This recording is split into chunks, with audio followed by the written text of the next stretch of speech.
Ngayong araw mga kalapatids, masamang balita na naman nga dahil isang kalapati natin ang nadali na naman mga kalapatids. So dito yung nadali oh. Ayan, dito sa cage na to. Ayan, dito sa pangilang cage ba to? Pangalawang cage mula dito. Ayan, wala na yung mga nakalagay dyan dahil nadali na naman nga mga kalapatids. So maaaring lumusot sa ilalim kasi yung ilalim niyan may ang tawag dito, may mga butas-butas. Tapos ito, hindi ko na kasi nasasara minsan to. Yan, tumataas na naman. No? So, nawala yung ibon natin dito. Ang pinagtataka ko nga, dun sa ibon na yan, no? Paano siya makakawala? Hindi naman siya talaga dating tumatakas dyan. Tapos, bukod pa dyan, may nakita pa kami dito, mga kalapatids. Ito, oh. May natagpuan kami dito, mga kalapatids. Ayan, no? So, hindi ko alam kung ito ay legit mga kalapatids na balatang ahas. Ayan oh. Ngayon ko lang napansin to mga kalapatids. Ang tagal na natin dito pabalik-balik. Ngayon ko lang nakita. Ayan, may balatang ahas. No? At mukhang matagal na to dito. Ayan oh. Balatang ahas to mga kalapatids. Mukhang ito yung parte ng ulo. Ito yung katawan. Mahaba din. Ayan oh. So halos nakadikit na sa ano eh. Sa tawag dito. Sa semento. Ayan oh.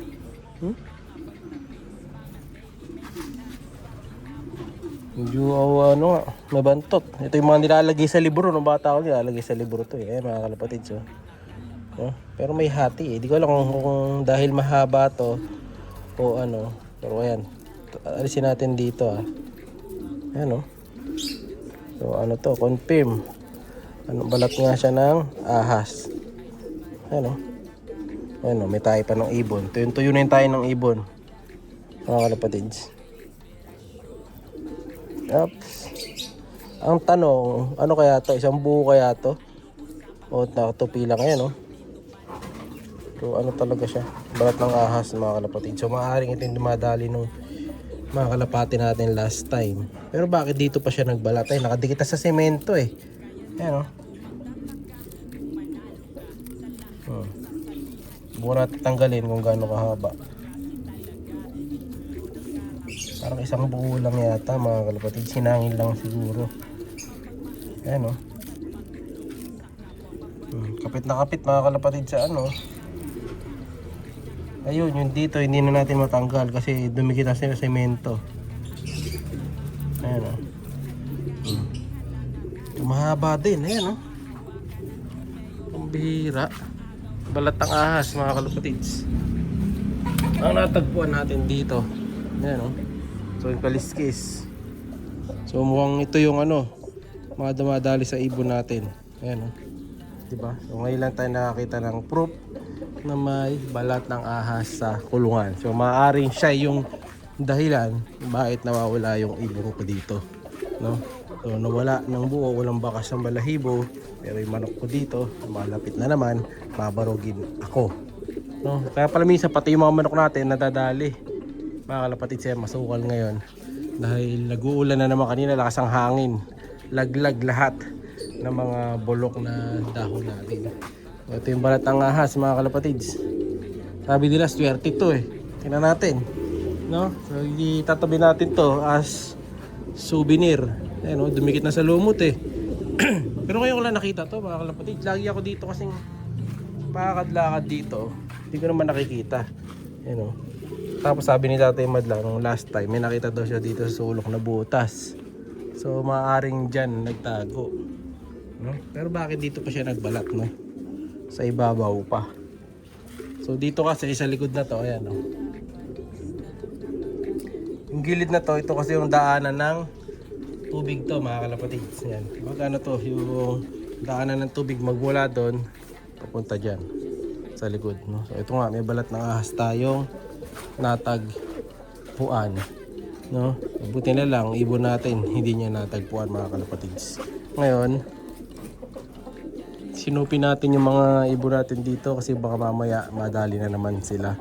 So yung mga ito kasi, ayan, yung mga pop tray kasi nila yan ganyan. No? Konti na lang yung bala balahibo. Yung pinakamating, pinutol ko kasi yung gilid kasi ang hirap linisin yan mga kalapatids pagka may mating. Kaya mas gusto ko talaga yung walang mating, madali maglinis. So kung sakaling lumabas yun, Litik lang ang walang ganti dito sa sawa na yan mga kalapatids. Pero mahaba din siya, no? Ito, midlog na naman yung ibon ko dito. Oh.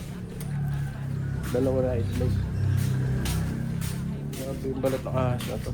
So try natin lagay sa libro. Sabi nila pampatalino daw to eh. No?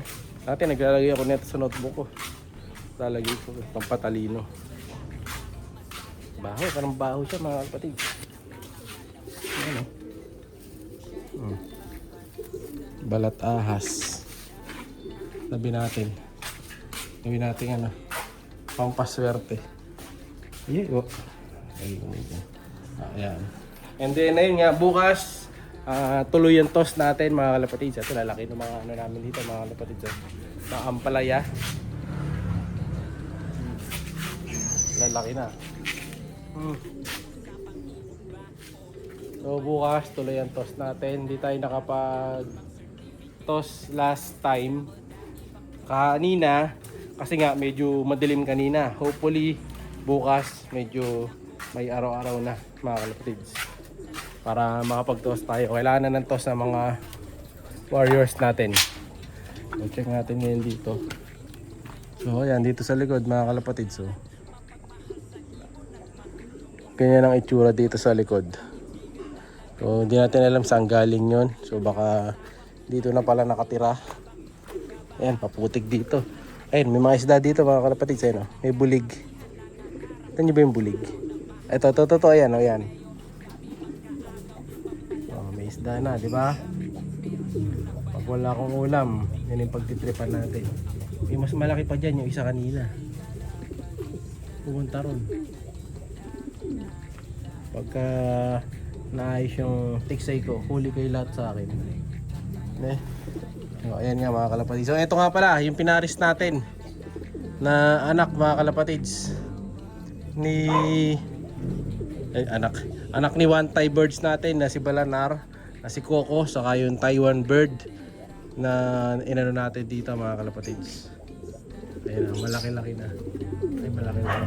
Paris na sila mga kalapatids. Malaki-laki na. Ayun, Paris na sila oh. So good choice naman yung pinagparis natin na yan. Sana magandang line ang kalabasan. Ayan, dito may mga isda pa. Ayan.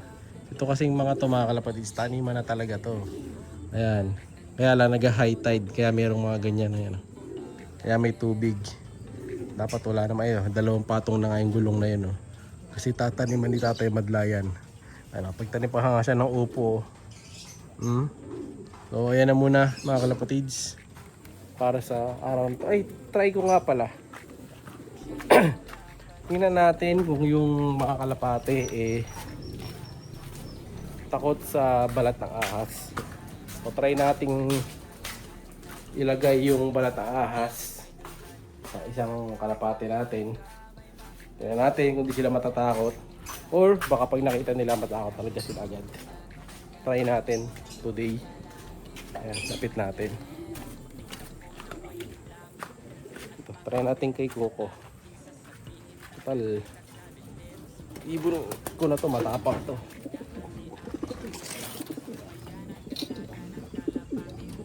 Yan oh. So mukhang di naman siya natatakot dun sa balat ng ahas mga kalapatids. Yan, sabagay, balat na lang kasi to. So, wala siyang dapat ikatakot dyan. Yan oh, ang haba din ito mga kalapatids. Sabi mo ng ganyang kahaba, ayan oh. Yung ganyang kahaba, kaya na silang ano niya, paluputan sa leeg niyan. 'Di ba? Papabay natin si Coco. Ay bumaba eh.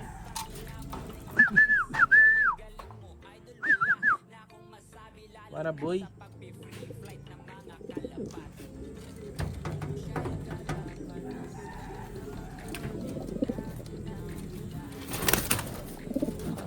Ayan na. Nalintikan na niya yung sawa mga kalapatids. So ahas versus Coco. So, hindi naman siya takot sa balat mga kalapatids. No? Dahil balat na lang yan, gawin pa nilang pulutan yan eh. Pero yung ahas, ayun, takot talaga sila dun. Or hindi man sila natatakot kasi nga masyadong tahimik yung mga ahas. Masyadong sneaky para katakutan nila. Ayun o, yung balat ng ahas mga kalapatids. At umakyat na. So yun na muna mga kalapatids para sa araw na to. Sana makita natin kung kanina mang ano to. Kanina mang pinagbalatan to. No, pero astig eh. May biyak eh oh. Kadalawa ano nito. Ahas na dalawa ulo. No? Tingnan natin. Update mo na kayo mga kalapatids. Like, share, subscribe. Ingat! Siya'y kalapatistang napakagaling na kinakilala.